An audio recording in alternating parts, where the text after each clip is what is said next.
Hey, good evening. Today is Saturday, April 2nd. This show, the Sci-Fi Center Presents, will air this Monday at 11 a.m. my time, 2 p.m.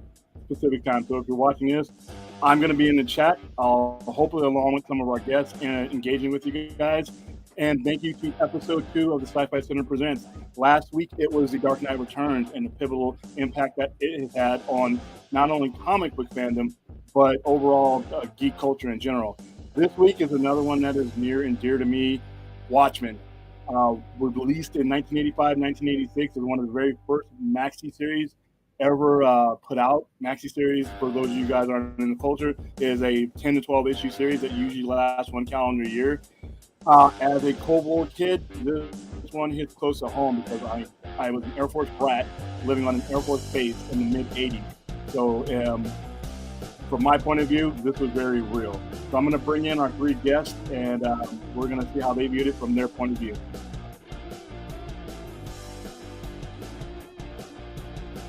All right, I'm going to go ahead and introduce you. What's up, counterclockwise, Dyson Weidrich. I think I got it right this time.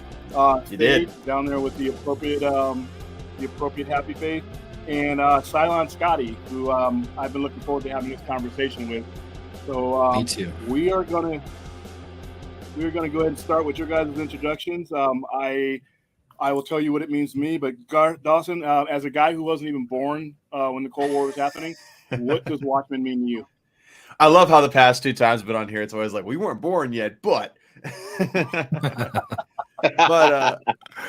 no, I mean, of course, we'll get more into this, but obviously, like you said, I wasn't born during the Cold War, so I didn't ever feel like the effects of that time period and the tensity between both United States and Russia at the time. But my whole life, I've watched a lot of different things, both about historical aspects of the Cold War and how difficult a time that was. And, actually, funny story, Silent Scotty was actually there when I bought my first ever physical copy of Watchmen.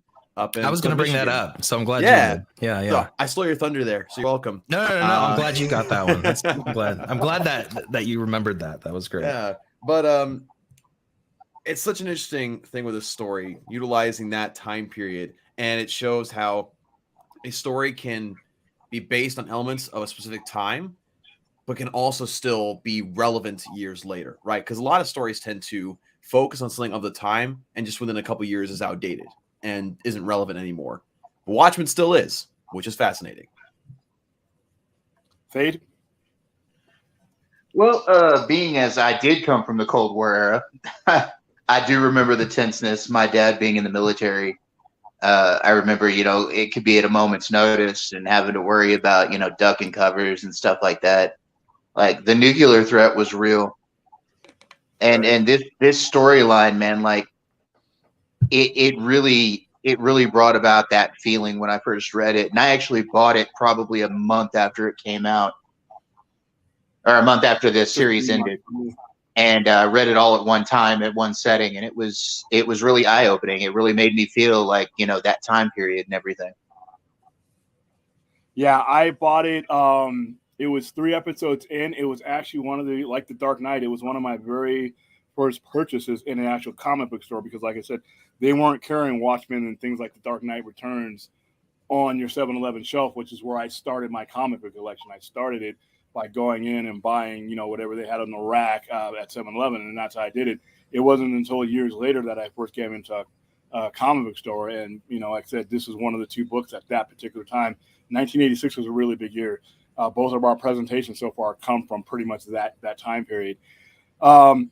Before I get to Cylon, the way we're going to break up this discussion, I probably should have led with this, is the overall influence of Watchmen. We're going to start with the paper medium. We're going to go over to what is my favorite Zack Snyder film, and Watchmen. I know a lot of people think about BVS, they think about Justice League, they think about Sucker Punch, all those ones. My favorite Zack Snyder film and one of my favorite comic book movies in general is Watchmen. And we're going to go panel for not panel for panel, but there are some panels in the comic that mirrored what he did in the movie. And then we're going to wrap it up by taking a look at the HBO show, which I think is the gold standard in storytelling when it comes to comic book shows.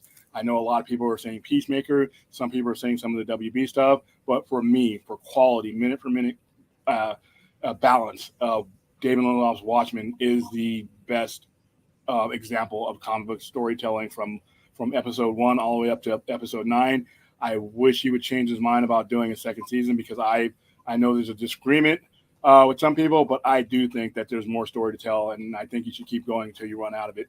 But that's me. So those are the 3 phases of Watchmen. But I'm going to go ahead and bring up all 12 covers here. So this is how they were first introduced to us in 1986. The artwork on these covers is kind of revolutionary. If you were around in 1986, like me and Thade, how old are you, Silent Scotty? I'm in my late 30s. Okay, so yeah, you were kind of around. I You was around. kind of knew what kind of comics. Yeah, you kind of knew what kind of comics that were hitting the shelves, and when you compare them to the artwork just on the cover alone of issues 1 through 12 of Watchmen, it's a huge difference. The covers of these things are showing you bits and pieces of each issue, which is what a cover is supposed to do and what covers usually do, but it's done here and in a different way. They took certain aspects of every story that they were telling you along the 12 issues in simple parts. I mean, like the very first issue is the happy face, the comedian's happy face, and the doomsday clock and the blood and everything else. And nothing, it's minimalistic in the best way. And I haven't seen it done very well like that since. So you had 12 issues that came out. This comic was the way Alan Moore got a chance to basically kill off his superheroes and do awful things to them. He originally had this story set up so that he was going to use mainline superheroes, but the editors were like, no, we need those characters. And I think somebody correct me if I'm wrong, and he was wanting to use the Charlton characters that they had acquired. And that is correct. They That is said no. correct, yeah. Yeah, and then they went ahead and let him do create his own thing. And to be honest with you, I think that was for the best. I think that he being able to do it this way, Alan Moore was not restricted. He and Gibbons weren't restricted by what they could do to characters. I mean, they literally kill one. Spoiler alert, it's been almost 40 years. They literally kill one of the main characters. It's one of their very first acts. So let's go to some of the one quick thing some about of the the covers panels. too, that you Go mentioned, you know, ahead. how simplistic it was, right? Dave Gibbons is just phenomenal when it comes to just all these different things he did with Watchmen. But you mentioned how each issue cover does something along with the story. And like you said, it's very simple things. And it's also obscure enough to make you think, why is this on the cover? Like, what is this about the story? And it's such simple objects like the statue's head, the happy face button, right? You have the chemical warning signs, Rorschach's mask. It's such an obscure and interesting way of displaying a story on your covers. Whereas a lot of times nowadays you show like the character, you show the villain on it, like you have some hints of the story, but these ones, it was like, you need to kind of come and experience this for yourself. It was an invitational way of doing covers rather than just spelling it out for you. Yeah, I was about 13 when these books finally ended. And the one cover that actually stood out to me was the RAD symbol, the radiation symbol cover. Yeah. And it still stands out to me because, again, being a Cold War child, that ever-present threat was there. So like that was really in the forefront of my mind. That and the statue, the head of the statue. Yeah. Yeah. Another thing, and this was when I was a kid, the chemical sign kind of resonated with me as I reread these things, is because remember what else is happening in 1986. The parallels are great because Chernobyl had just melted down in 1986, and it was in the Ukraine. Look what we're dealing with now in the news with the Ukraine and Chernobyl. So it's weird that we're everything lines up again decades later. So, history often repeats itself because we're now again under the nuclear threat once again. Correct. Yeah. And I'm going to go ahead and show you guys some. This is some of the highlights for you damn kids. This is I feel targeted. We were. Yeah. Now this is the older one. So none of us were alive in this one, but if you understand the Watchmen, it doesn't just take place in the year 1986. It does. The story is being told there.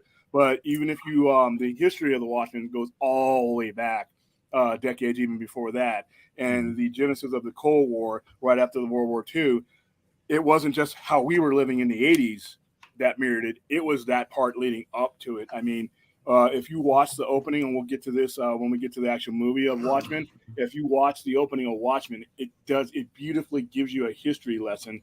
I mean, they even show the dropping of the bomb in Hiroshima, and after that, you know, it goes so many decades, but it is centered around the Cold War. And even though the Cold War ended, about 4 or 5 years later with the Berlin Wall coming down and the Soviet Union breaking up, in 1986, we had no idea. We had no idea it was going to end like that. We had no idea that we were only 3 or 4 years away from it being over. So when we would see things, we were still putting out movies like Rambo 3, you know, him fighting the Soviets in Afghanistan, and Rocky 4 was in things like we were in neck deep in the Cold War.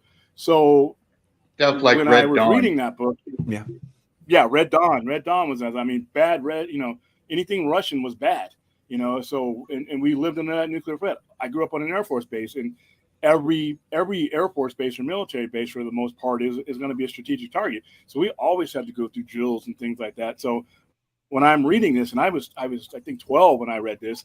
I'm a 12-year-old living on an Air Force base, reading about the Cold War that everybody, you know, but it drifted into the backdrop. Unlike in Watchmen, it comes to the forefront. You're at the 11th hour in Watchmen, and so it was basically propelling you into like the day after or the day after. I think it was one of the things that I watched as a kid. One of the most horrifying things about the nuclear explosion the day after a nuclear detonation, and that scared the hell out of me. That came out, I think, in 1983. So we were, you know, that particular movie still like resonates with me today. I remember my dad had us watch it probably about 2 years after it came out. My dad bought the videotape and he made us watch it, and me and my siblings. And it was pretty alarming stuff to watch, you know. Mm-hmm. Yeah, my dad, we watched it live as it was airing. I mean, we were, you know, like I said, he was big into it. I'm third generation military myself, so my grandfather had done World War II. So anything when it came to warfare or anything like that, my dad was always on top of it, and he always wanted us to be on top of it. You know, it wasn't, you know, for other kids that weren't military kids, it was just a story. But things like this. Now, here we go. Speaking of Chernobyl, speaking of the nuclear symbol, literally this was happening as this comic was coming out, and it was still warm on the shelves. And I remember this was a huge news story to the point where we were in school, you know, Chernobyl, because the cloud was floating everywhere and killing people. And well, you know, and a lot of people don't realize that, you know, when Chernobyl went up, it didn't just affect the Ukraine. They found evidence of radiation signatures from Chernobyl all the way in northern UK, like in Scotland and stuff. And it's thought that a lot of the increase in like breast cancer and stuff like that in those areas has been because of Chernobyl's meltdown. And a lot of areas, especially in Eastern Europe, are still feeling the effects of Chernobyl. That's why they were so scared a couple weeks ago in the Ukraine conflict, where, you know, Chernobyl was taken. They were afraid that they might try to use what was left of Chernobyl as a weapon. Mm-hmm. well, And they were firing rockets into the plant, and that's always dangerous. Another thing is just recently, not to get political into a war, but these are facts. The Russian army is retreating because of some radiation issues, and you really can't. The half-life of that stuff is enormous. So literally, it's full circle. Yeah, it is full circle. So this is a backdrop that this story has been told under, and also you have, for those of us of a certain age, President Nixon wasn't president when I was alive, but we knew who he was. He had only been out of office 12 years when this was released. So he was still the boogeyman. He was still the symbol of corruption. He was still the symbol of everything that you didn't want to be as a politician. So the way Watchmen rewrites history, the Vietnam War, and just about everything, things that, you know, made it so that Nixon wouldn't have had to resign. And here he is. In this story, I believe he's on his 5th term. He's on his 5th term as president because they've overturned certain acts that allow him to keep running. And he's just as corrupt. There's scenes in there with Kissinger in the movie. Like I said, when I sat and watched Zack Snyder's version of it and watched it scene by scene, and that's something I'm going to. I have some I have pictures of how he went frame for frame in certain cases, and Yeah. it's eerie to see that unfold. So let me bring up. And I think the those of whole you who Nixon might- thing. Oh, Go sorry, ahead. but I think the thing with the whole Nixon thing is it's such clever political satire, especially at the time. Like that's bold. When it comes like you talk about Nixon being Yeah. the boogeyman, like that was a bold move to have him in there because I mean Oh, back yeah. in that, He was back in still that time alive. people were like people back at that time were of course less sensitive to things like that than they are now, but still even back then that was something that probably would make some editors be a little uneasy. Like, are you sure you want to do that? Are you sure this is the direction you want to go with that? Well, there Oh, was yeah. a lot of unease during that because of the way they did the storyline with Nixon and everything. Yeah, exactly. All right. So when it comes to Gibbons' artwork and the colors of this, once again, this is the second week in a row we have a grid breakdown when it comes to how they tell the stories and how they break up the artwork.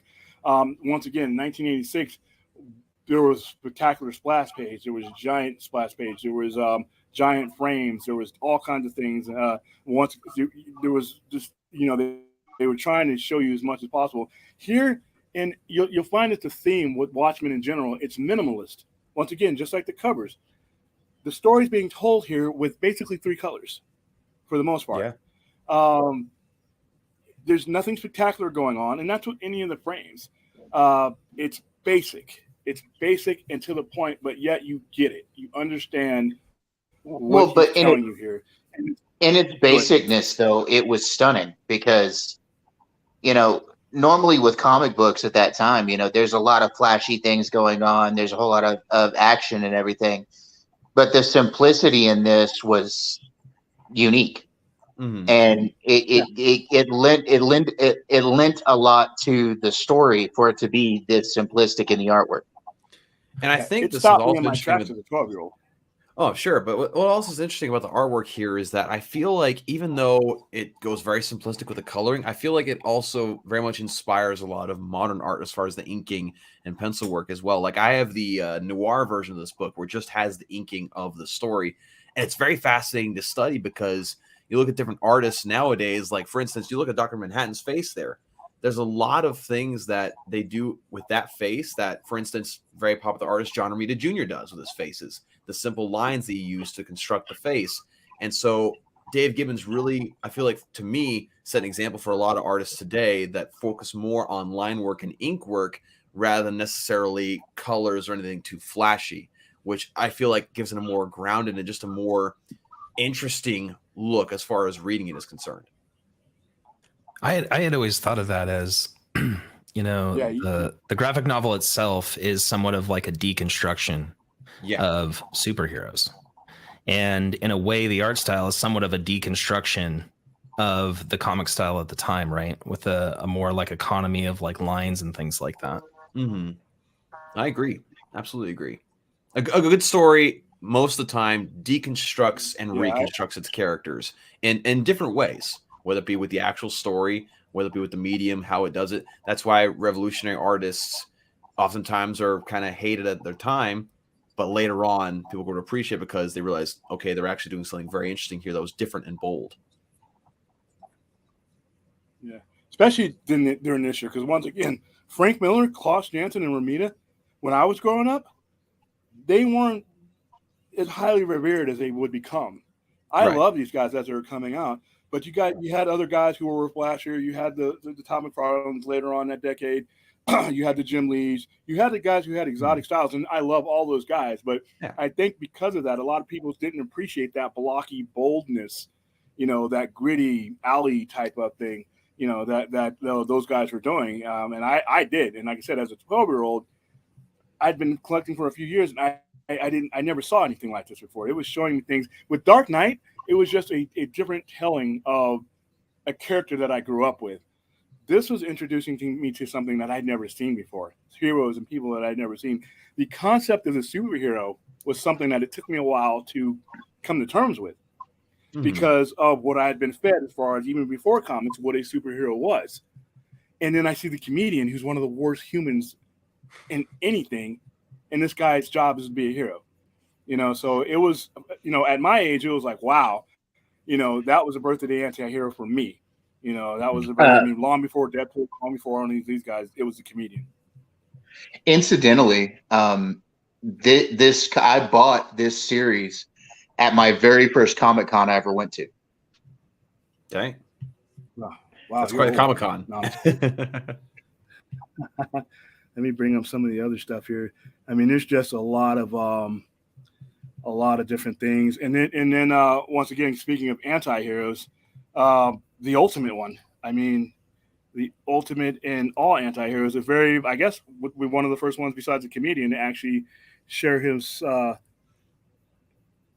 actually be featured in the book. And this is Rorschach. I mean, this character.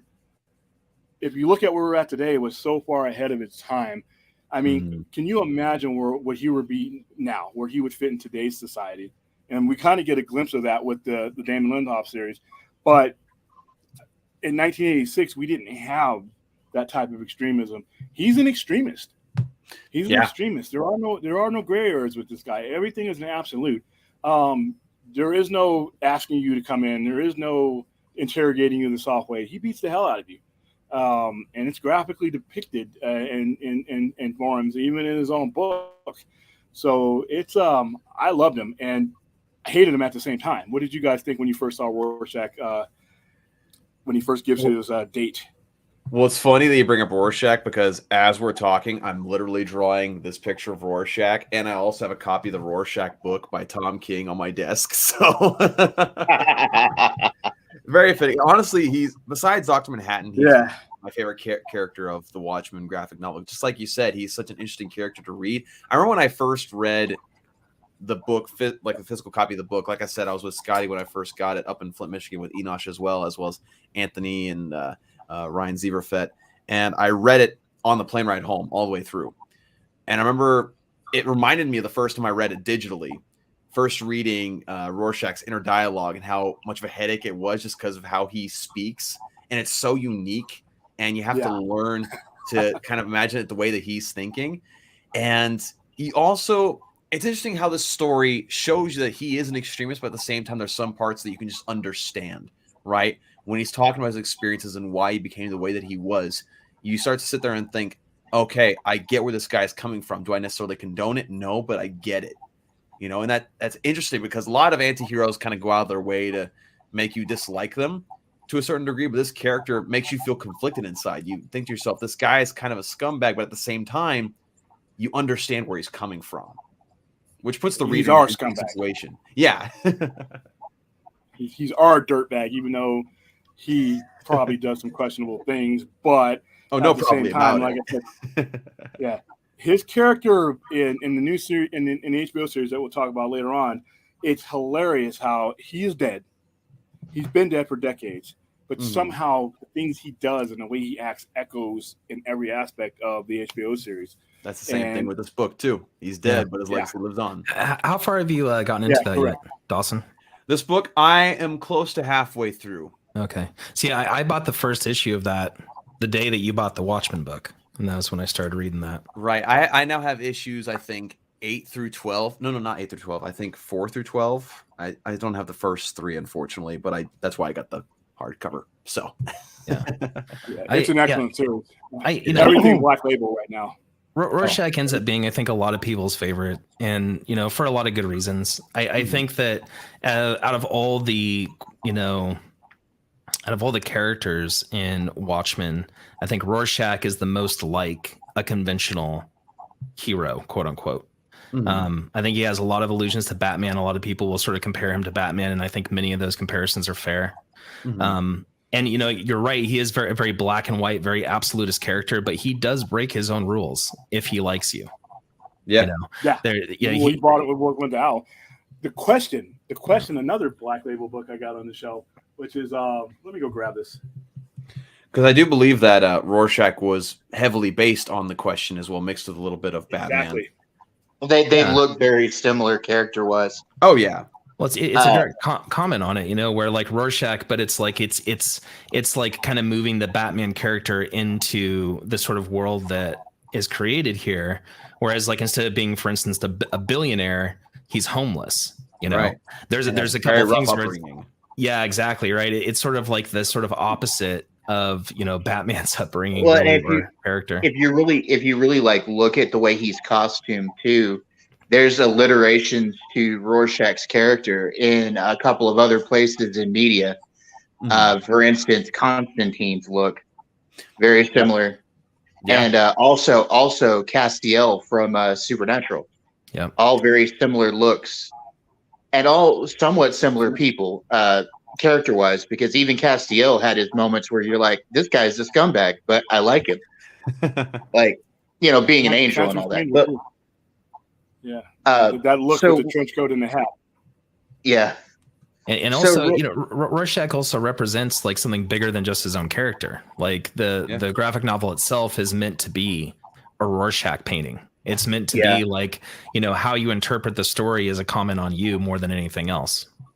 Yeah. Well, Rorschach is also the everyman. Like the two characters that stood out for me the most through this story were Rorschach and Ozymandias. Because they're two sides of the same coin. Whereas Rorschach is down to earth and willing to do what has to be done regardless. Ozymandias is the upswing of that same character. You know, he holds himself above everything. Rorschach doesn't. You know, Adrian Veidt was supposedly the smartest man in the world or something of that nature, and you know, the top pinnacle of everything, and Rorschach wasn't. So, like I said, there's dichotomy between those two characters. Yeah, and for those who are watching, if you haven't read the Before Watchmen Ozymandias, or however you pronounce it, book, I highly recommend it. I just read through it recently, have it on my shelf, got all different issues. Fantastic story. If you want more, oh yeah, his story was good. Yeah, yeah. Well, and I was going to mention something else too. I know we're talking about Rorschach, but just really quick before I forget, when you're going through like the history of the Watchmen group in the story, but also like the movie, it has a very like Justice Society feel. You know, like how things change over the decades for those characters. Yeah, and from the Minutemen all the way up to Watchmen. Yeah, I agree. Yeah. And not just how the characters change, but how society changes along with them and forces them to change as well. Yeah, that's what I was about to say. Like society, in societal change, they were forced to change, with the exception of the comedian, because he never changed. Right. Of course. That's the appeal of his character, though, to me, in my opinion, that he does not change. And hence why I use him as my avatar for at least this show, because I have to say it, out of all of the characters, comedian was my favorite character, even though he was a horrible, horrible human being. Well, they all are, really. I kind of had, you know, I had a whole lot of, what's the word? It fails me at the moment. I felt a lot of parallels with this character, especially as I've gotten older.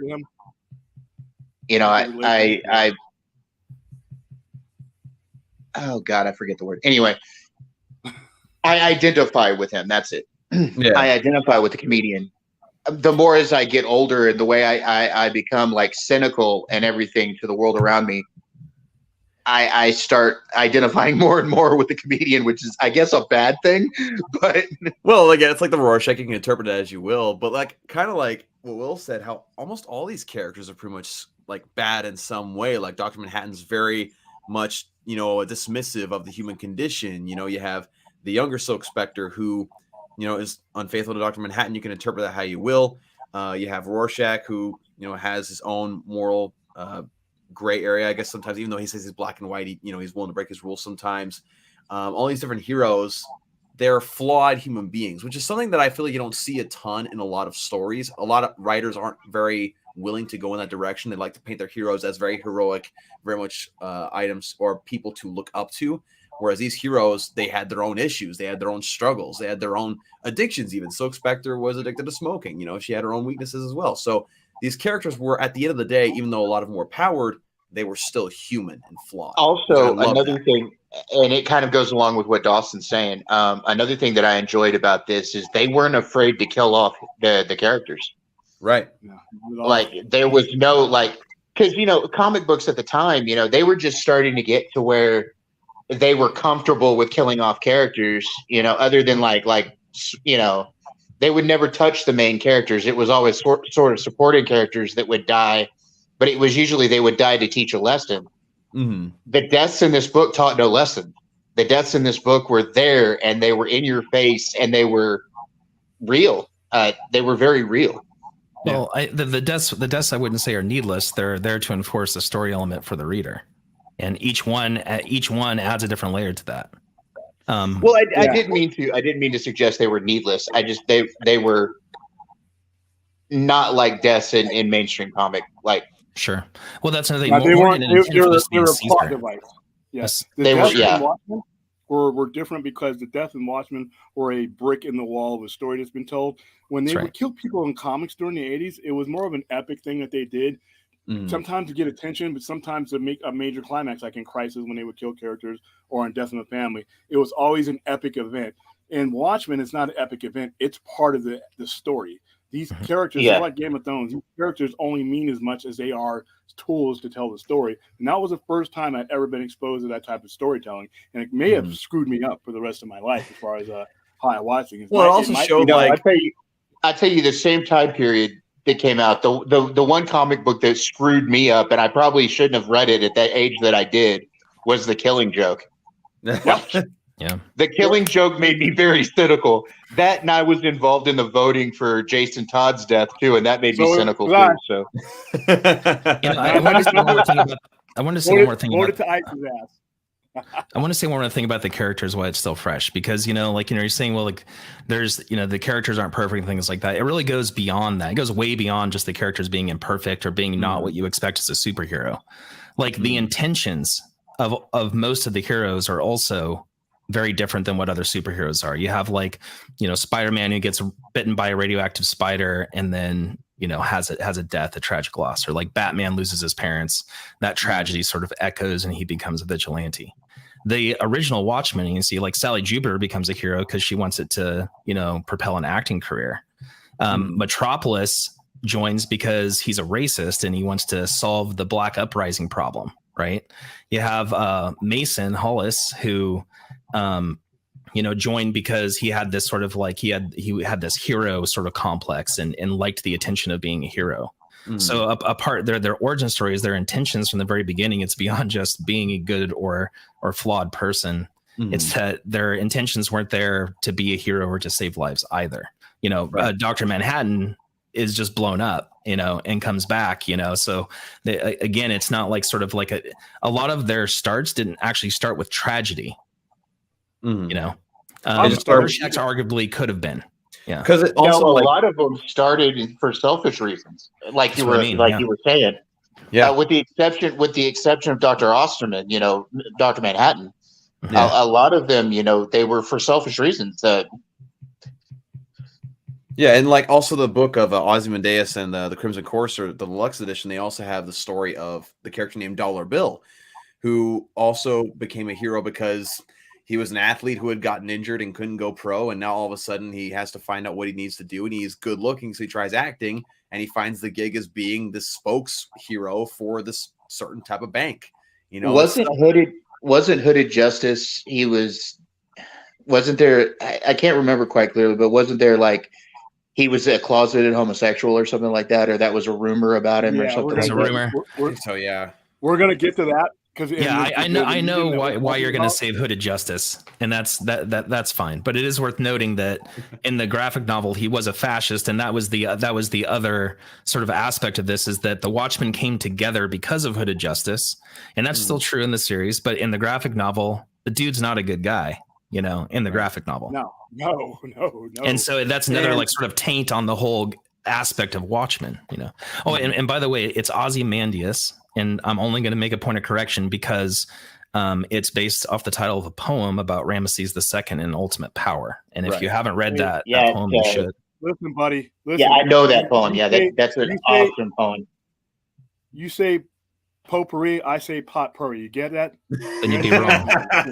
Potato, tomato. Let's call the whole thing off. Yeah, and I thought we're going to go to the next medium, which I think is extremely important. Is this listen, this movie, I saw this right as it came out, the very first day that it came out. I remember the trailers, the Smashing Pumpkin song that they used to promote it on the trailers because it was in pretty much every DVD you bought at the time. I could not wait for this to come out. When I saw this in the movie theater and having read the graphic novel as many times as I had read this, I should have known because he did the same thing with 300. But to take this much content, to take this much volume, to take this much dialogue, and he did the absolute best job that he could, that could be done, and fitting it in a 2 hour and 45-minute movie. This to me will always be Justice League, Zack Snyder's Justice League, Batman, all the ones that he's done. This will always be for me the highest point for Zack Snyder because especially the Ultimate Cut. Oh my goodness! Well, my two favorite Zack Snyder stories, with the exception of the Snyder cut of Justice League, but my top two Snyder movies are this and 300, because they're visceral. Those movies are very visceral. Mm-hmm. And incidentally, I'm gonna step back to the comic just really quick. My father would buy me comic books because he knew I was a comic book fan, but he never read them himself. He would always have me tell him about the stories. Watchmen was the first ever comic book series he read. And incidentally, it ties back into the movie because the day the movie came out, him and I went and saw a midnight showing of it. Dang. That's pretty cool. I saw it on the preview screening, and I loved this movie. I love the fact that, once again, as a child of the 80s, I love the fact that they used the type of music that they used. Yeah, they captured the atmosphere that they used. Yeah, this is the way you do the 80s right, because there's a way to do the 80s wrong, and that was Wonder Woman 84. All right. Yes. Oh, These God. movies take place in the same basic same basic window of time. Yet when I was sitting there watching Watchmen, I felt like I was back as a 12-year-old when this book came out. 99 Left Blues go out. I hated that song as a kid, but it brought up good memories when they played certain things, and the atmosphere looked like the 80s. Everything fit. You felt like you could relate to it. I mean, I don't know how people who weren't alive during that time feel about it, but as somebody who was there, somebody who was in school, somebody who was living and breathing that atmosphere, I thought this was one of the best movies about the 80s that was made this far after that captured it. And he not only captures the 80s, the dialogue. I felt like I was watching the comic book. You can't watch a comic book in 3 hours, but I felt like I was watching. I got the tone from the comic. I got that in the movie. I felt Dr. Manhattan, Billy Crudup played him perfectly. And yes. The comic version of Dr. Manhattan in the visual version of him is absolutely stunning. The voice, the cadence in the voice, how he has him speak. I had never heard Dr. Manhattan speak, yet when I heard him speak in the movie, I instantly knew that that's how he needed to sound. And the angles, everything, even when the comedian is dying, the fight, the angles that the comedian falls, the visuals of the happy face, the blood on the sidewalk, it's all there. And to give you an example of what I mean, so some of these, and I'm pretty sure that he was watching this because, like I said, I'm a knucklehead compared to Zack Snyder, but you got to look at some of the stuff that he did in comparison to what we ended up having. So, but one thing about this movie, real quick, I will say, in my opinion, the Watchmen movie has the best intro of any comic book movie out there. Oh, yeah. I mean, the times they are changing with the montage at the beginning, like it doesn't get any better than that. It just doesn't. Yeah. During the time that this movie came out, I was having a whole lot of emotional problems. I was having problems with empathy and everything because I'd had some mental trauma go on. Mm-hmm. And whereas before and now I identified with the comedian. At the time, I identified quite a bit with Dr. Manhattan. So it was interesting finally seeing him actually visualized on the screen instead of just in the comic book, Right. Absolutely. Here's one of the examples. I got a couple of these, but here's one of the major examples that I mean. The care that he put into this. You didn't just throw a guy out of the window. He threw him out and shot it the same exact way that I read it. That is not easy to do. It doesn't always happen in comic book movies. We've all seen tons of comic book movies by now, and they don't always get that right. He gets this right on about 10 different occasions, exactly ones that I can remember. And here's another one that really. He also did it a lot in Batman versus Superman too. Yes. Oh, exactly. And a lot of people will complain about his Zack Snyder's use of slow motion, but in my opinion, if you want to depict or I guess bring a existing graphic novel to life, you need to show those moments, not like spend You need too to take much some time. Yeah, you take some time, Yeah. show up that you care about the source material. Like really quick, like for example, in Batman versus Superman, there's a panel. Well, there's a scene that is the panel directly out of the first part of Funeral for a Friend, and it's where they're taking the carriage down to put him in the crypt. You know, Superman. Yeah. That's it's almost exactly a lift. The only difference is they didn't have quite so many members of the Justice League in that shot, because in the comic book, you know, there were like 80 members of the Justice League following the carriage. Yeah. But you know, can I say something too on this note? Yeah. Mm-hmm. So, you hear a lot about the sort of like frame for frame diligence that Snyder did, but there's actually a step further that he took that I don't think gets pointed out enough. And, there are pages in the graphic novel, for instance, around Manhattan, where you're looking at 9 different frames from 9 different points of time.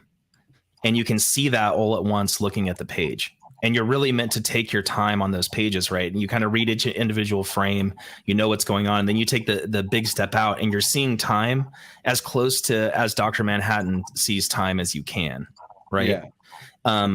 And that's like that's an element of like I just want to make a point of that, because like that's an aspect of like the comic medium that is really important. It's a strength of the comic medium, and it's really hard to do on screen. But the way that Snyder did those scenes, even though it's not like he showed all those different points in time at the same time, but the way he weaves that together as Manhattan is sort of like narrating, and he gives you that aspect of, here he is on Mars, but his mind is also here, and he's also having this memory, and he's basically all of those times at the same time. Snyder did a really amazing job weaving that into like a moving visual representation that I think is really hard to do. He did a great job, but and I'm going to get to this, there is one instance where it was done better. As great as Zack Snyder did, there is one instance in all these 3 mediums that somebody actually did it better. And I'm going to explain that as we move on. But here's another shot where literally, look at that. You can't get any closer than that. And this is the kind of stuff that he did in this movie that just really impressed me. And here's another one as far as and this is probably one of the most basic ones, but it's still cool. And this was like towards the beginning, especially for you guys who like that intro. That intro is excellent, but this is part of the intro. Oh yeah. Other than Silk Spectre is not on the thing, but she's out of the frame on this particular one, I think. But look at that. I mean, he's thinking about this. You can't get any closer to the look and feel of the comic and the history of the comic than Zack Snyder did. And he adds things to it that make it even better. Like I said, I had never heard what these people sound like before. I had never heard I heard the music that was playing at the time, but I never applied it to this story. He applied all that to this story and augmented it. So I really love the way this was done, and pretty much everything about it. The music was great. The atmosphere was great. Everybody looked and sounded like I expected them to. Mm-hmm. So there is the third medium, and arguably, depending on who you are, it might be the best. And here we go. And this one's probably going to take a little bit more discussion because it had more time as far as on the air goes. Once again, the gold standard in comic book storytelling, in my opinion. I've watched pretty much every comic book show. I've watched even some of the stuff on the CW that I just didn't like. I just went through the motions because I consumed this stuff. None of that stuff compares to this. Peacemaker does not compare to this. To me, Watchmen on HBO is the gold standard of comic book storytelling in long form.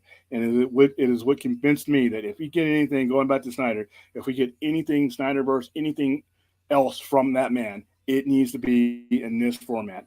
This format gave time to flesh out characters. Some of the big differences between the movie and this. In the movie, Zack Snyder did not have the Squid Monster didn't make any sense, in my opinion, in the movie, simply because you needed more backstory and time to tell. That'd have to be a 5-hour movie in order to establish that, honestly. Yeah. Exactly. But I was glad. I was glad in the series that they brought that back into the timeline. I was all right with it. Yeah. Correct. Now, And they did it. Go ahead. I do have to say this just off the top. I have not watched this show. Same with me, unfortunately. But William and I, you and I are going to talk. Stop talking. What happened? I didn't just hear that. Yeah, I never got the chance to do it either. I did not just hear that from That's right. Dawson and Thade can take a smoke break. William, let's talk about this. Okay, look. I'm going to sit here and listen though, and don't worry about spoilers because I'll watch it anyway. Yeah, I do want to hear about it. Okay, that's part of why I wanted to join this recording because I want to learn about this show because I'm probably going to try to get to it as soon as I can, but. It's on HBO Max right now. It's on HBO as well. Listen, this series is great, and there's so many ways why it opens up with a historic. I mean, the Oklahoma Tulsa massacre. It opens up with that. I had a screening room right behind this wall here, and we watched Watchmen as it airs. And I had a group of people in here. Majority of those people didn't even know about that 1921 massacre, Black Wall Street. They thought it was part of the story. It was part of the story, but they didn't realize it was based on real things. They didn't realize there's a lot of history. Luke Gossett Jr.'s character, which would end up becoming Hooded Justice, the marshal and all his law enforcement history was based on the Lone Ranger, who was based on a black man, a ranger named Bass. And the reason why, and this is the way I interpreted it, is because when the writer of the Lone Ranger came out, and people can history check me on this, but this is the way I was taught, was it was based on that Oklahoma deputy. I don't know why I'm blanking on the word, but it was based on him. He was pretty much a law enforcement hero. He was a marshal. He was a law enforcement hero throughout the South. And the people who made the Lone Ranger were basically making it about him. But during that time, obviously, we were in one of the darkest eras as far as race relations goes. And our country, and you just weren't going to get a black superhero or a black hero on anything on radio or anything like that. So what was always assumed was that the black mask was the identity being hidden by the white character. That's why the Lone Ranger wore a black mask. That's the story I grew up with, and I did more research on it a little bit. That's arguable. Some people say differently, but that's how I understood it to be. So that's also how it was. That's also how it was presented to me as well. So okay. So I'm not. I can collude with you on that one. This series hits with a punch. It hits with a punch, especially if you're a person of color. Whenever I watch movies and things that have to do with some unfortunate things in our history, I understand that they're movies. I understand that they're TV shows, but I still have to, stop myself from wanting to slap the shit out of Michael Fassbender, for 12 Years a Slave. I have to keep telling myself it's just a movie. It's a depiction because he does so well at it. You want to hurt that guy. When I watch Django Unchained, I want to kill everybody in that movie because it's uncomfortable to watch. Sure. Mm-hmm.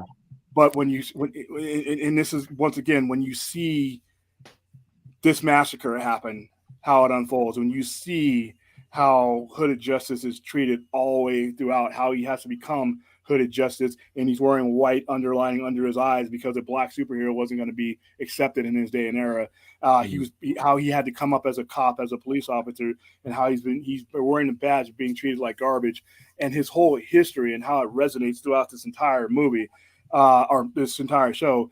That was the first episode, and then when the specter of Dr. Manhattan, or the exact opposite of the TV show, or the movie, and then the comic book, Dr. Manhattan is all over the place in the comic. He's pretty much what a lot of these characters revolve around.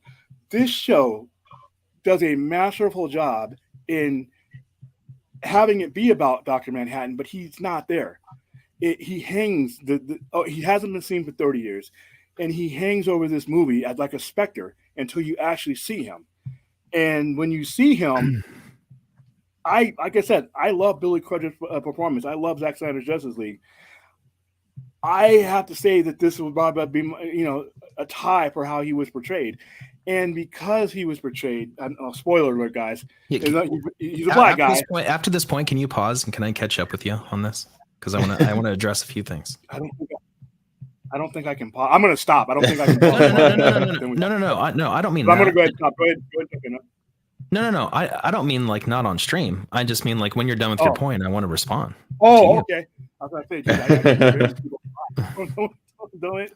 But no, this with the way they had viewed Dr. Manhattan, especially this story takes place in Oklahoma, it takes place in the South. That's obviously desegregated, but there's some racists there. There's some problems there. Rorschach's group has turned into a bunch of right-wing racist types, basically using him as an inspiration. And there's some political figures that are just really pieces of shit. And the dichotomy of having Dr. Manhattan be the character here that you're looking at is Angela Abar. And there's a story that builds up with her meeting Dr. Manhattan as years ago, after he's disappeared. He comes back to Earth. And the way it happens is after 1986, he has Adrian give him a device that'll make him forget who he is. And he changes shape into he eventually changes shape into the guy that, if you guys have not seen it, he basically forgets that he's Dr. Manhattan until certain events, and I'll let you guys, who's the I don't know. I feel at this point we need to do partial spoilers. Like we just need to be a partial. Go ahead. Conversation. I'm still gonna watch it. So can we pause here? I mean, can we talk here for a second, Bully? This point. Go ahead. So this one to say, I was really excited for this series. And then I heard that Damon Lindelof was going to be a part of it. And when I say that I am a Damon Lindelof scholar, I mean I'm a Damon Lindelof scholar. I have read so many words that this guy has said because I was obsessed with Lost. And when Lost ended the way it did, I needed to understand why. And ever since then, there are very telltale signs of how Damon Lindelof grabs things and then ruins them.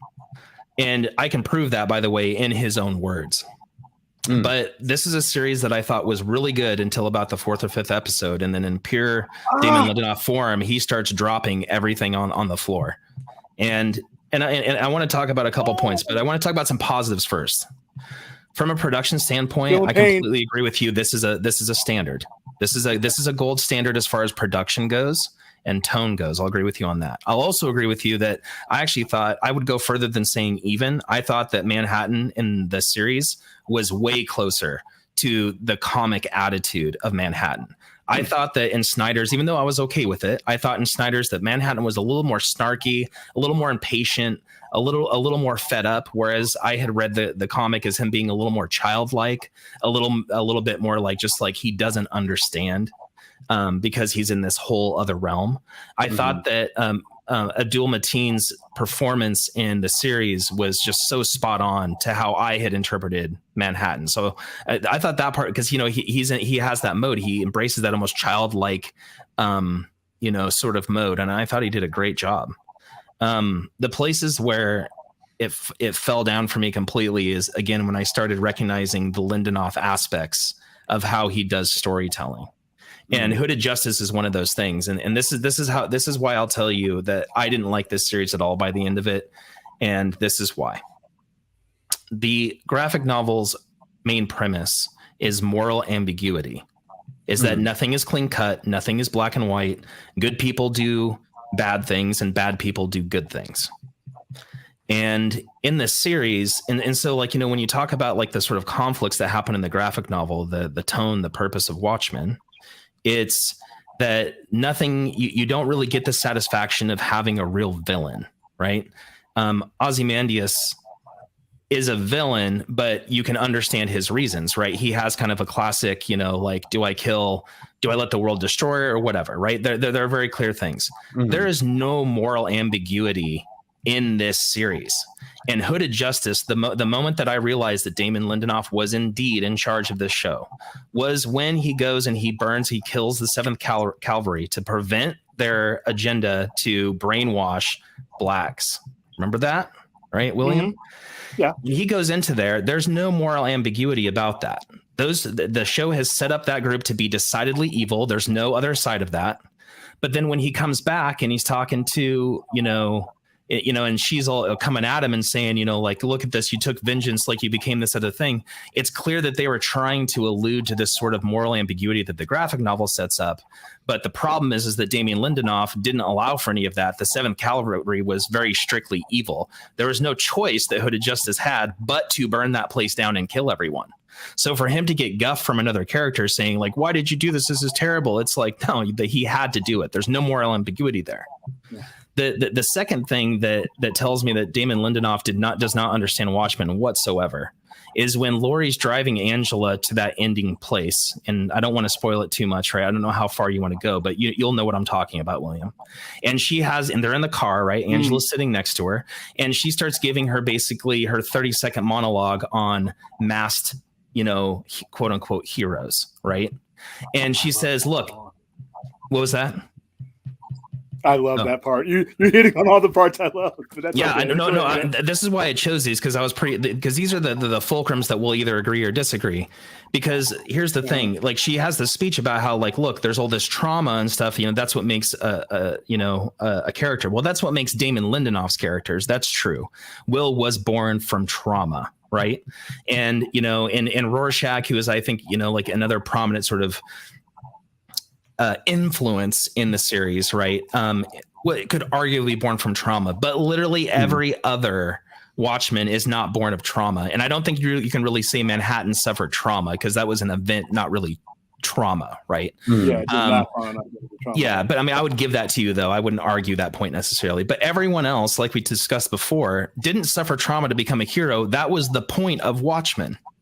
So for her to make a speech that's exactly the counterpoint to that is like, it's fine that Damon Lindelof wanted to do something different, but he didn't do Watchmen. He doesn't understand any of the core tenets of what made Watchmen Watchmen.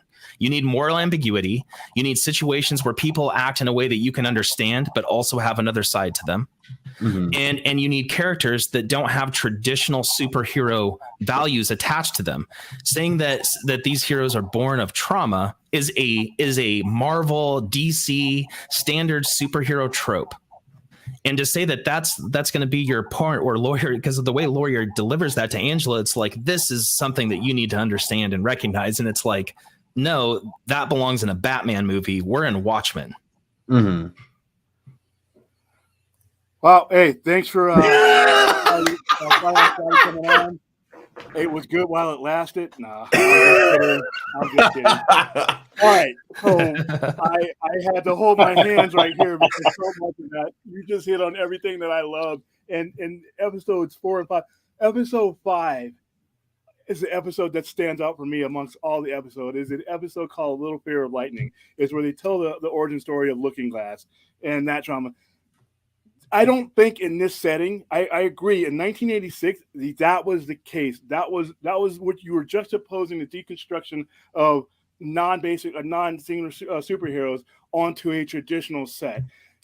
That was necessary for that particular story. For this particular story that he was telling, and I'm not the hugest fan of Lindelof because Lost, I thought that the way that ended was a joke. But in this particular situation, I thought he understood a Watchmen more than most at this point.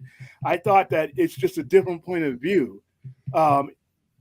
We're looking at the same franchise, and that's why I have you all here. We're looking at the same franchise from two different points of view. From the point of view in 1986, you're 100% right. But from the storytelling aspects from here, to identify with your audience, to identify with people that are watching today, I thought he absolutely took the right road, and I didn't think there needed to be any ambiguity here because there is none in our era. He wrote the story that fit in the era that he was telling it, the same way Moore still told the story that fit in the era that he was telling it. Like I said, I'm not going to say Watchmen series. There are some issues. I didn't like the last scene. I didn't like the way it ended. I'm not going to spoil it. I probably already destroyed the show for our people who are watching anyway. Sorry. And that speech in the car where she's telling her about the mask and the whole, the psychology behind the mask. I love her character. I love Jean Smart's portrayal of that character. Was just her frankness, her candidness was just excellent. And so I like I said, I haven't had a 5-minute period where I disagreed with everything. But I understand where you're coming from. I just see it differently from the two different, ends of the decades that the story was told. So it's just a fair point, though. Fair point. Even though I love this series. Hold on. Did we just witness a disagreement on the internet that didn't end in like fiery anger? Oh man, I got all the respect for William. That's why I've been wanting to have this conversation. I know. Actually, let me just say this. I'm glad, since I have not watched this, that I got two different thoughts on it. That's great point. Because the way I process things, the way my thought process works is, I was basically raised as like a mentat from Dune by my father. Like, I was taught to look at all aspects of a thing before I make my decision on it. Yeah. And I appreciate that you both have two different views on this show. Now that'll allow me to start formulating what I think when I start watching it. Yeah, 100% agree with your point, Dave. That's exactly how I was brought up too. You got to look at all the options, look at all the things that come into it, and then make your choice based on all the information available. And this is why I am not on the screen by myself too. This is why this entire format I have always wanted to do this, because, like I said, I've been sitting with my own thoughts, and then that's why I open my own store like this, so that when people come to the door, I can see what the same type of people thought, or in the same genres. Because, like I said, I don't want to do an echo chamber. So there's one aspect, and I mentioned it before when Dr. Manhattan, both in the comic and in Zack Snyder's version of it, he's trying to explain how he sees time to people, and he explained it very well, but it's not illustrated perfectly until the Watchmen TV show. There's a scene, and I don't know. Spoiler alert. Here we go. Sorry. Just go for it. We gotta have this conversation. Where he's talking to Lou Gossett's character in the past, and he's talking to Angela in the present at the same time. You don't get the complete illustration of how Dr. Manhattan sees time until that scene, and it's brilliant. Everybody else who's tried to tell you this or tried to show you this hasn't done it in the sense that it's done here, because he's affecting his own future by talking to the person in the past. It's kind of like exactly that same moment where Dr. Manhattan shows up to Karnak, and he's talking to Rorschach and Night Owl, but at the same time also talking to Silk Spectre, right? And so I'm talking to her 30 seconds ago, right? And having that conversation at the exact same time. And where he's arguing, because he's arguing with his girl, his wife, and he knows how it's going to end. So it's weird to see him have to have a conversation, and he's already laid out his path. Yeah. And you're open to a much higher, wider form of thinking than either the comic book or the movie had done. And once again, they had time. They had time to tell their story. I mean, I agree that was actually a great aspect. I mean, that's the thing with Damon Lindelof, is that he has great ideas. He just does not know how to tie them together or execute them in an ending. I mean, for instance, I would agree with that. Like, Angela had amazing character. Like, I loved, and I still love Angela as a character. I loved her the whole way through.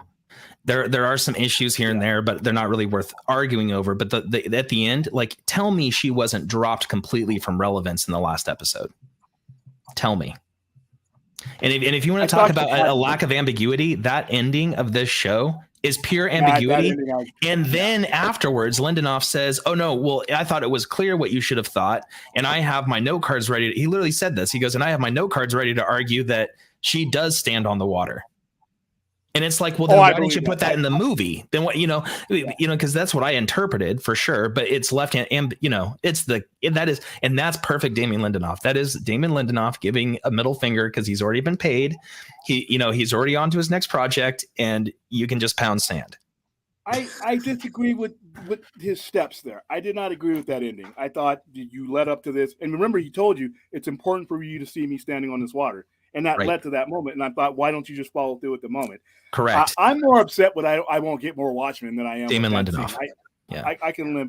And I agree with you for the most part, because Lindelof has a history of pissing me off, but this was an exception. I mean, I'm glad it wasn't. Yeah. You feel about this series how I really wanted to. And I don't mean this I don't mean this flippantly, and I don't mean this as a dismissive way at all. I am really glad that you enjoyed this series. I did get some things out of it. Like, for instance, like, I was aware of the Tulsa Massacre. I grew up in a predominant Black neighborhood, so that was something that was more taught in schools. But that being said, I did not know the extent, and this show really did pique my interest to go look into that. There are some really valuable, like, kind of moments I had, like researching that and things like that. And I would recommend anybody who watches this show, when it gets to that point, to pause it and at least go read Wikipedia, so you have some level of context of what actually happened that day, and around that time. But you know, there's a few like, I don't even understand why Ozymandias even was in this show, and you know, like, I don't want to spoil too much, but, like, you know, yes, I understand that there is, you know, a lineage there that has to be dealt with. I thought that was absolutely terrible. I thought that character was made no sense how they dealt with it, because that character that character is set up the entire way to be very altruistic. All the things that she's saying are like, I'm going to take this power and I'm going to do this with it. I'm going to fix the world.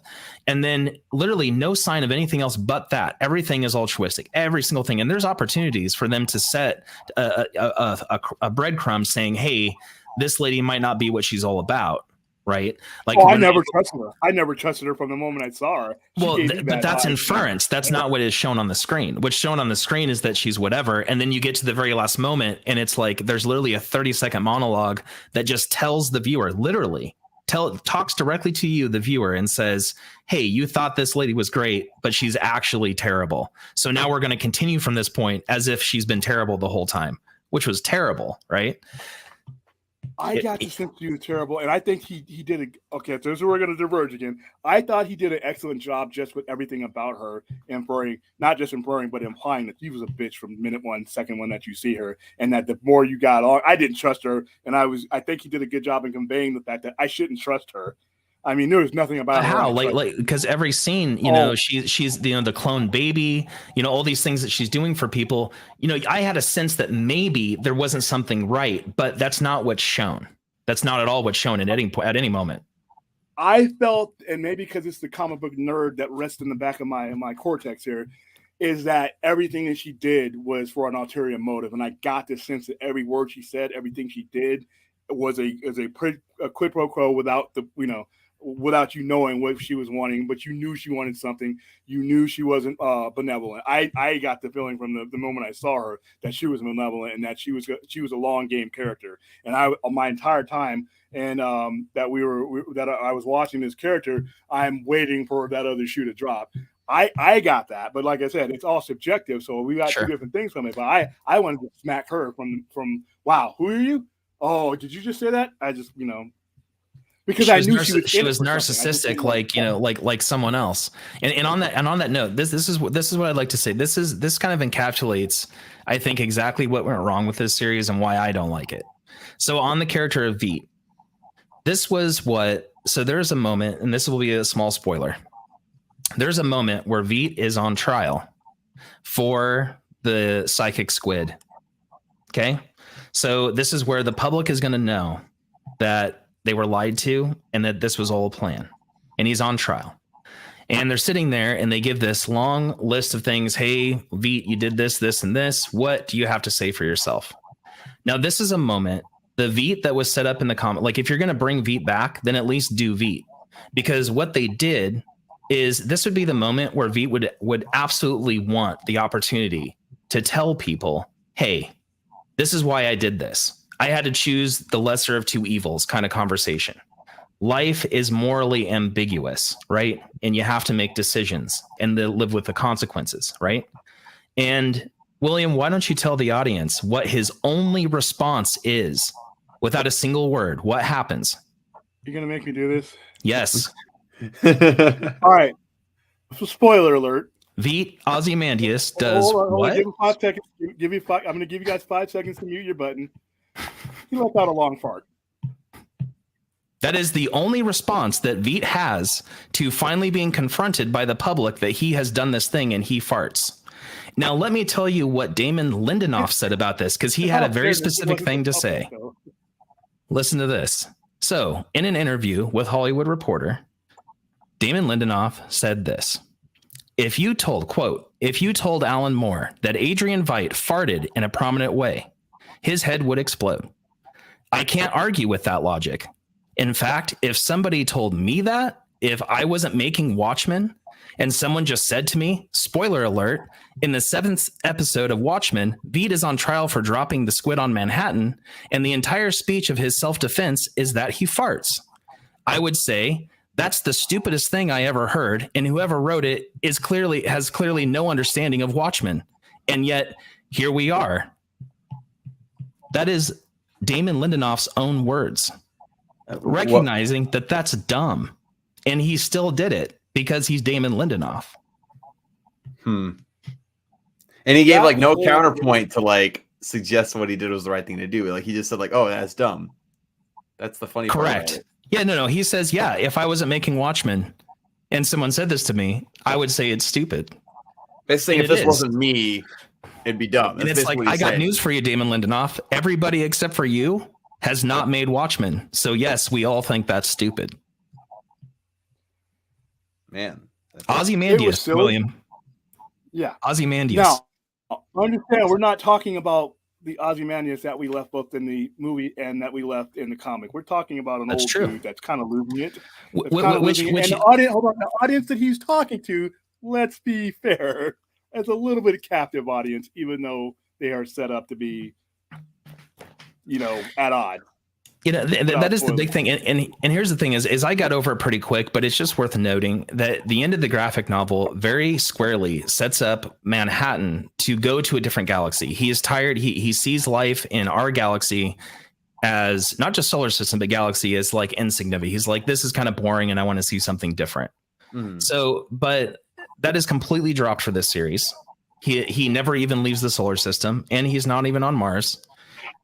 He doesn't go anywhere else. I thought it would have been really cool if, and then when some reveals happen that, hey, he had gone to other galaxies and decided that he wanted to be back here with humans. I think that would have been consistent with the way they played him out in this series. But there was none of that. They just dropped the point and just pretended it didn't happen and that he just went back to, Europa. Okay. Now here's what I disagree with there. Simply because what happens at the end of Watchmen, sort of towards the end, the miracle of life reinvigorates his actual care for it and regard for it. So that's where he's leaving. And even when he disappears, he's leaving with a higher regard for life and wanting to embrace some type of humanity more so than he ever had. Because remember, and he even says he might even create some life. Yeah, he's been pretty much this. He's lost so much of his humanity that he had to be re-engaged with his humanity. So the character that is played for me in the series is consistent in the fact that he wanted to regain what it was to be human, because at the base of it all, he still was human. He was a higher form of a godlike human, but the basis of what he was human, and he felt he had lost that. And the only way to reconnect himself with that is for him not to remember who he was and to experience humanity firsthand. I didn't translate it that way. I translated that he had an appreciation, but that he realized that he could not be entangled with people's lives anymore. He leaves Lori. Lori gets over him. Lori gets over him in the graphic novel. He's in fact, that's a very important part in Lori's character arc. And in the series, they act as if she's always been obsessed with him, could never get over him. And her life is in shambles because of that. And even though her and Night Owl end up being together and they end up being better for each other than. But they get divorced, and Lori's just a shell of her former self. That's the Lori of the series, which I also didn't think was consistent, because we leave her very empowered. We leave her not requiring this sort of validation in this kind of thing for her to accept herself and her situation. In fact, Lori, I think more than anyone else in the graphic novel, has a great character arc. Yeah, a real development. I will say that is one character in Zach's version that I wasn't as big of a fan of was Lori Jupiter. I felt like her character was kind of weak in the movie, but the graphic novel, I will agree with you, Scotty, that I think she is the one that goes through the most change as far as character arc wise. All right, so now that Silent Scotty has destroyed let me here's some more of the images. This was one of the things I thought was an exaggeration, but one that I loved, especially given we're at that particular time, we were leading into some very heated discussions in regards to policing. And the extreme the extreme methods that they had to use to at what was given to you as a reason to protect themselves was really kind of like put itself right where we were at today. This was one of the cool things when they first showed the trailers, and and the fact that they let everybody's wearing a mask. It was kind of turning the whole superheroism thing on its head. It was kind of making it being a superhero was a symbol more than it was an act or an activity. So I enjoyed that part of it. There's a couple other things. One image in particular that I really thought was cool from the episode that Scotty doesn't like, but that's fine. I did like Wade as a character, but I really did like Wade, which is actually why I was kind of disappointed how it ended up. Oh, Looking Glass? Yeah. Here we go. I'll hear your piece first. This isn't too much of a rant, by the way. I have there's one thing about it that really threw me off, but I'll get to it after you get done.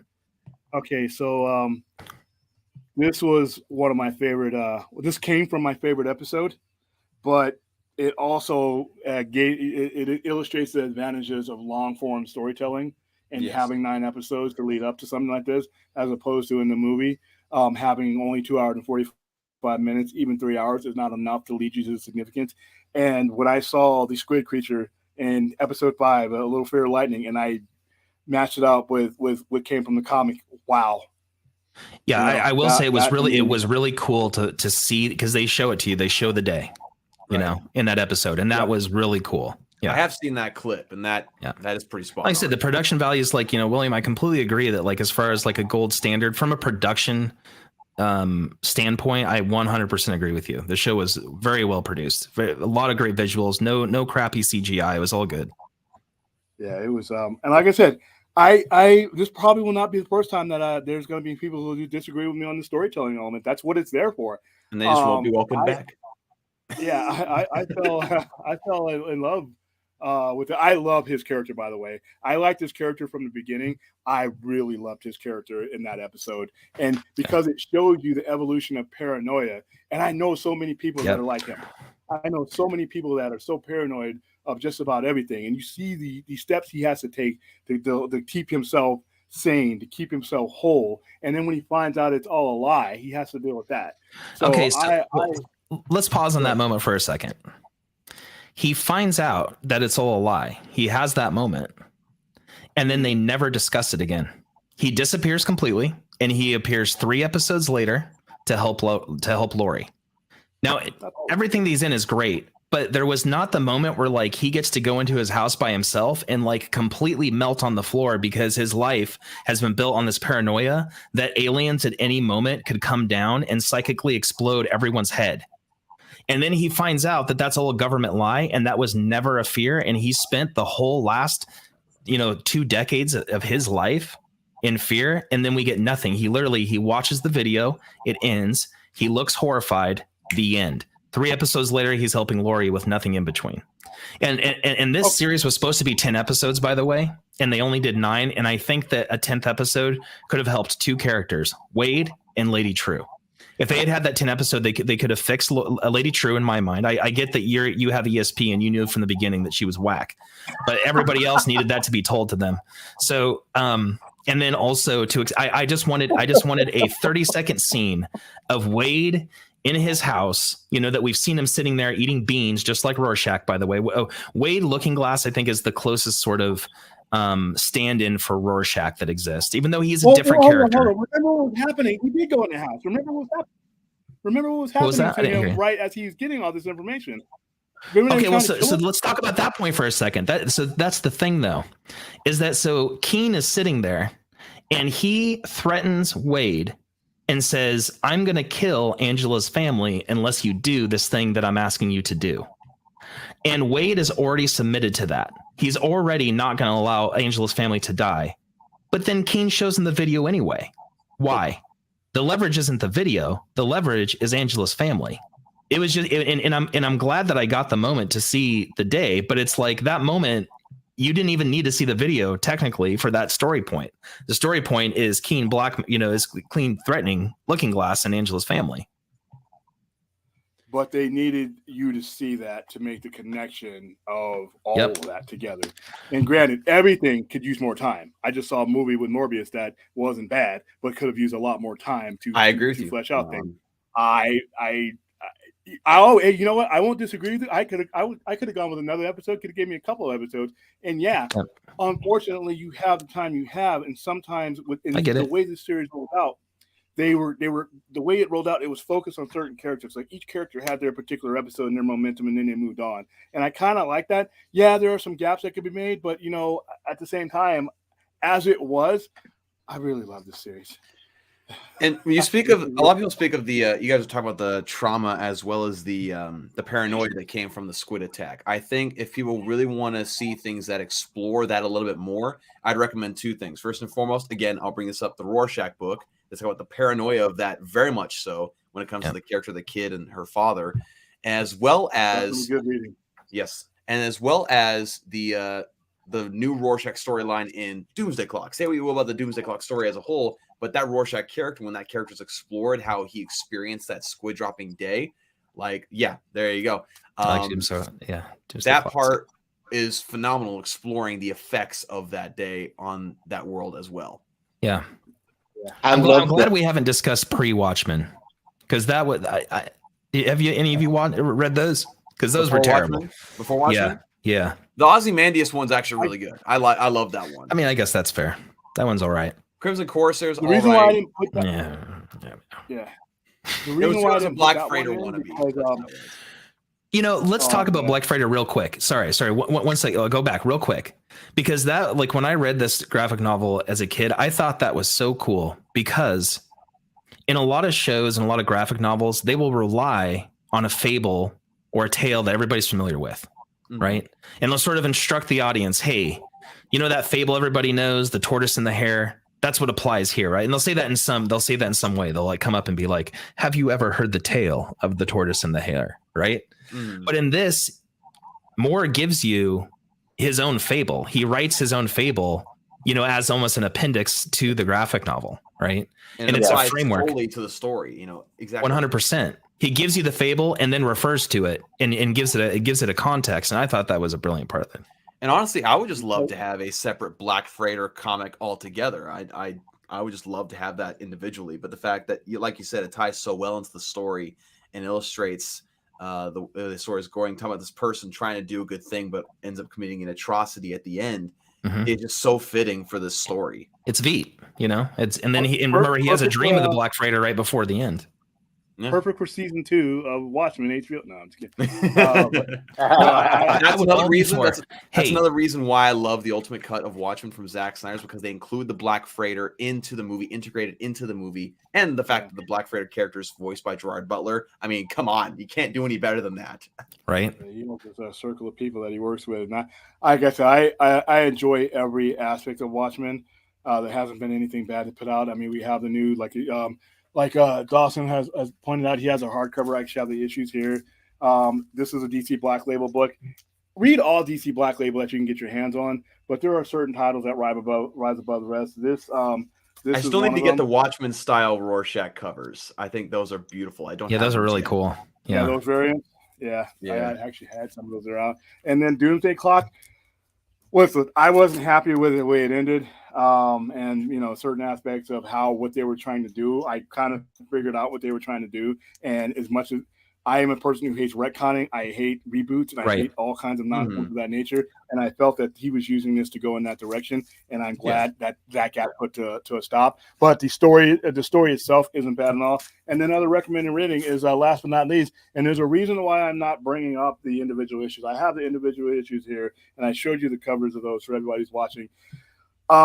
Times are tough and comics are expensive. And the biggest thing I run into when I talk to people, both here in the store and in general, people who want to get in, a lot of these guys are seeing these things in the movies, or DVDs, Blu-rays, and streaming. But when it comes to getting the paper medium, you're talking about $5, $6, $7 a comic in certain instances.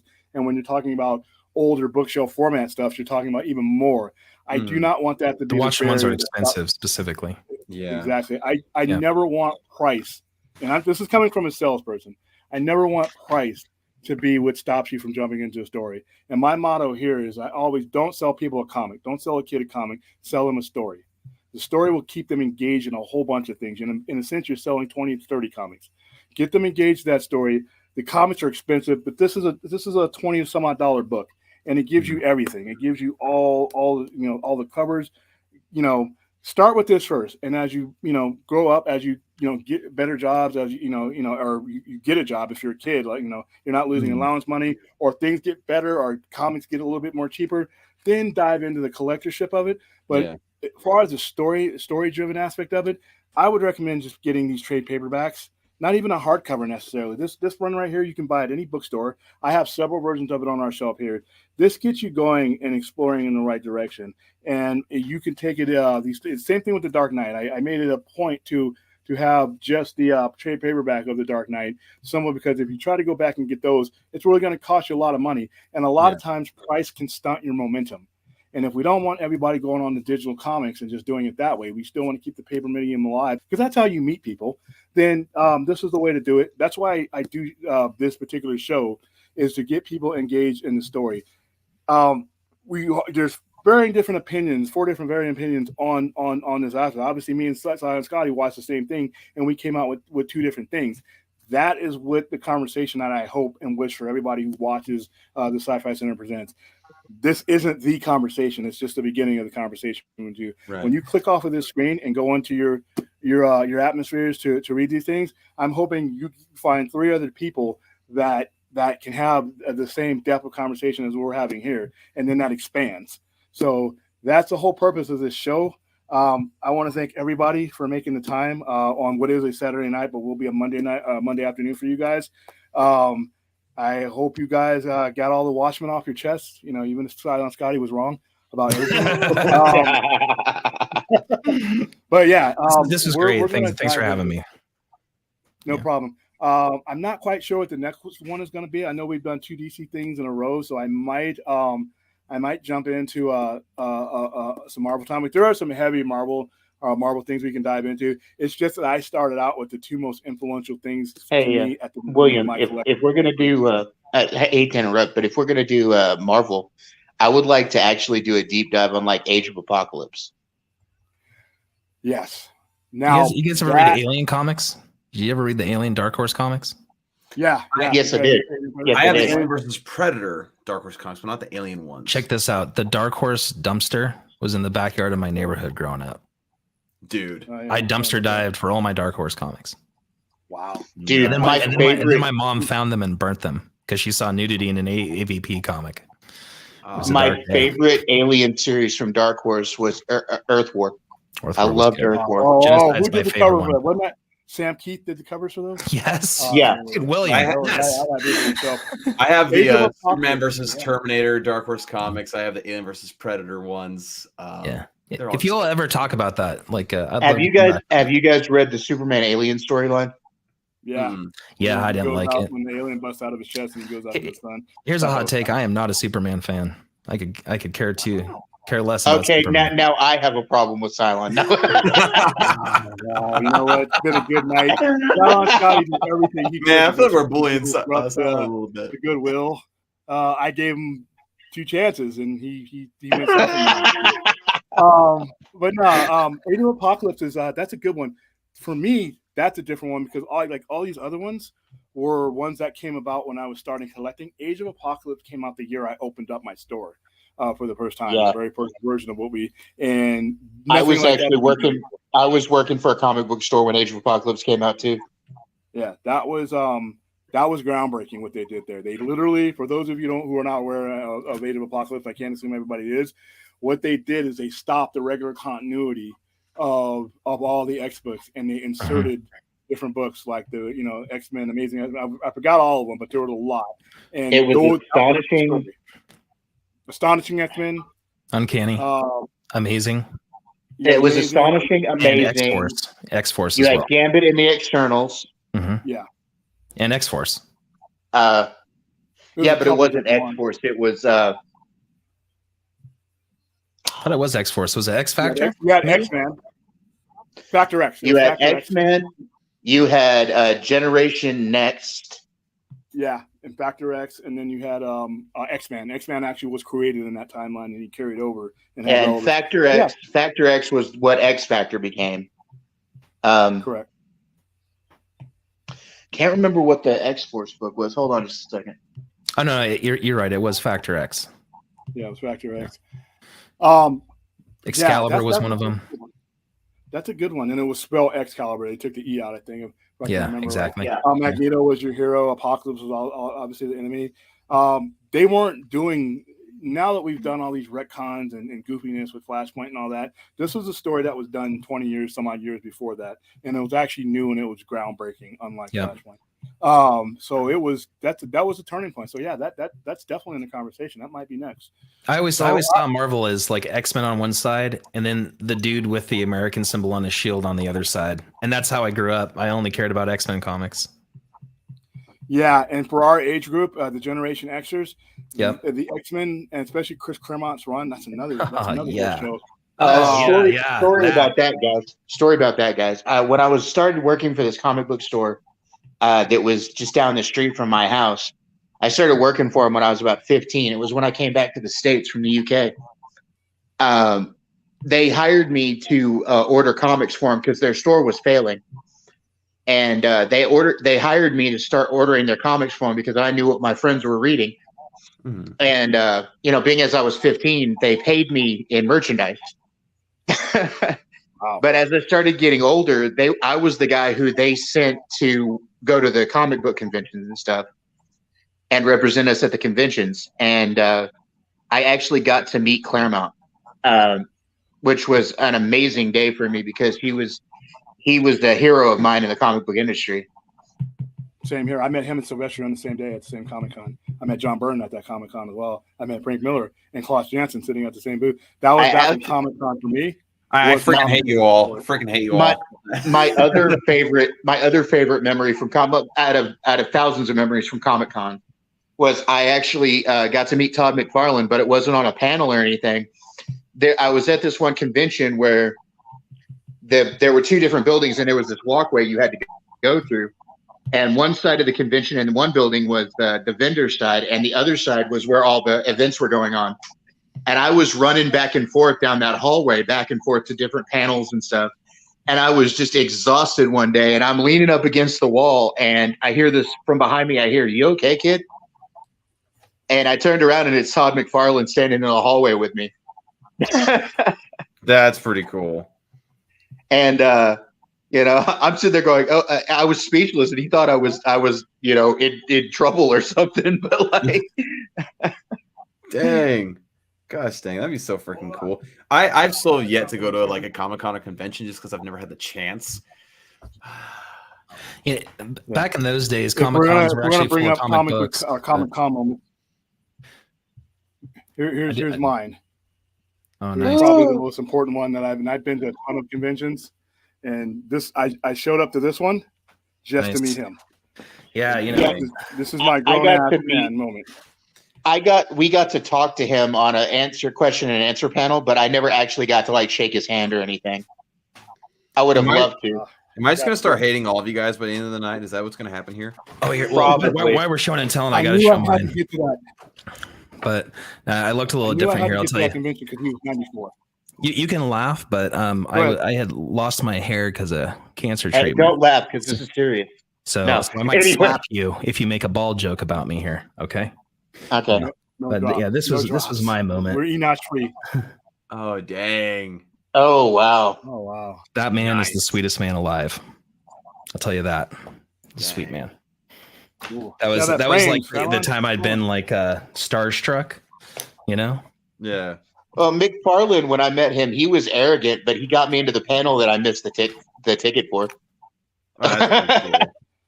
He's like, I met him. I recently, ironically, that picture picture was right before I had to escort him to the panel that McFarlane was sitting on, because I had I signed up for the convention as a customer, but they needed volunteers. They needed big guys because a lot of the volunteers, if you've ever been to a convention, people were bouncing up against each other, and you have a 94-year-old man, you just couldn't have that. So it was me and this other huge guy. Then they put at Burt Ward. I was at Burt Ward's raid parks, every area where they wanted to keep people away, and they didn't have extensions so that people could just walk up. So whenever he had to go from point A to point B, I volunteered. I ended up being a volunteer, and that's why I'm wearing a volunteer shirt. That thing, I gave my tickets to a customer, and I ended up being there, and that's the booth that they put me on, because when we had to have people bouncing off of us so that we could get him to where he was going.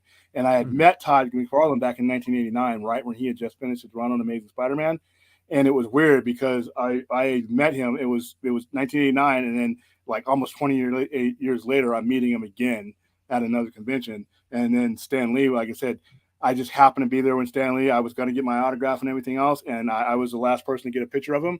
And then we had to get him up and go over to the thing. And he had them print us out, me and the other volunteers. So that's how I met. And the tragic thing about that is 7 days after that picture was taken, his wife of 67 years passed away. Mm-hmm. And then a year later, he was gone. So that is probably one of the coolest. This, and then there's another picture I have with Bill Bixby that my mom, who was a flight attendant at the time, got for me, because Bill Bixby passed away 2 years after I got that picture. So when you get the opportunity to meet these guys, take it. You know, when you get the opportunity, I know it's expensive sometimes, but if you can make it happen, and you have the wherewithal to do it, make it happen, because these guys aren't going to be around forever. I mean, the con that I met McFarlane at was in '93. It was the year after they started Image Comics, and this was their first major panel they did, within their first year as Image Comics. And I actually missed the ability to get in the panel, but he got me in. So, yeah, I'm going to bring up some of the pictures I had from that Comic Con where with from the whole thing, and I took a lot of pictures of it. But yeah, unfortunately for me, when it comes to San Diego Comic Con, I don't have the biggest fondness for Comic Con because of what it's turned into. I know that's where a lot of people, they go do cosplay and all that, but the old school comic book geek in me, I miss that. I miss the old ones. I would just show up there, get my stuff autographed, meet and talk to the people. You can't do that anymore. The artists and the writers themselves were more accessible, and there still is. I tend to focus on indie comics sometimes, not even because I think they're, I'm indie and I know all these like niche comics, but it's just like I enjoy the opportunity to meet writers and creators, and you kind of have to be fans of indie stuff to still have that experience at a Comic-Con.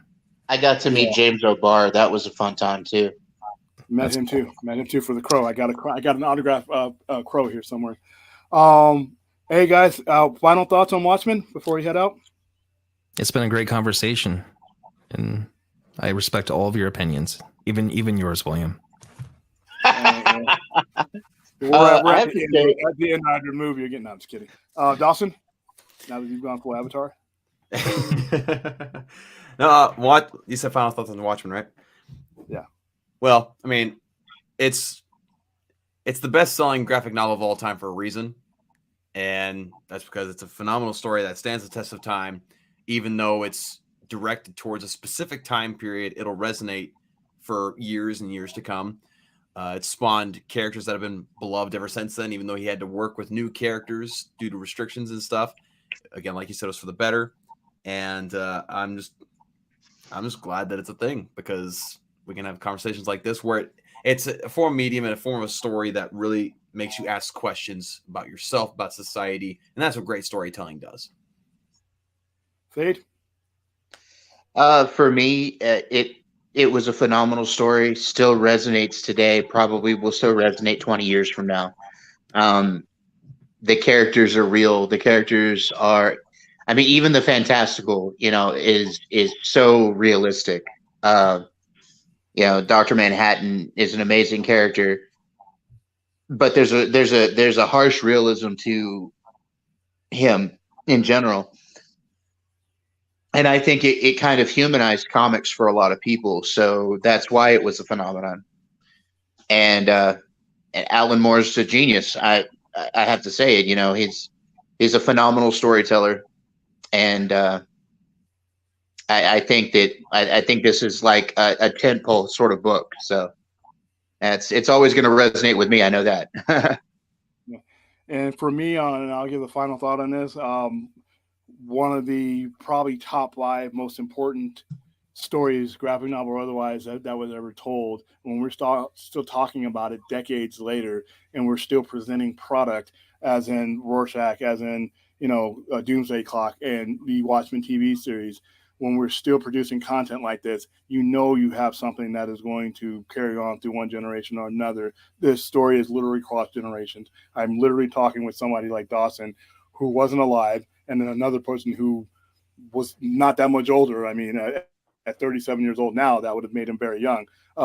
Me and Theta are the only ones that were probably there. So we have several generations probably watching this and on this show. That's a testament to what Watchmen means. And like I said, happy to have been there when it was released, and happy to have seen it reflect almost 30 or some odd years back.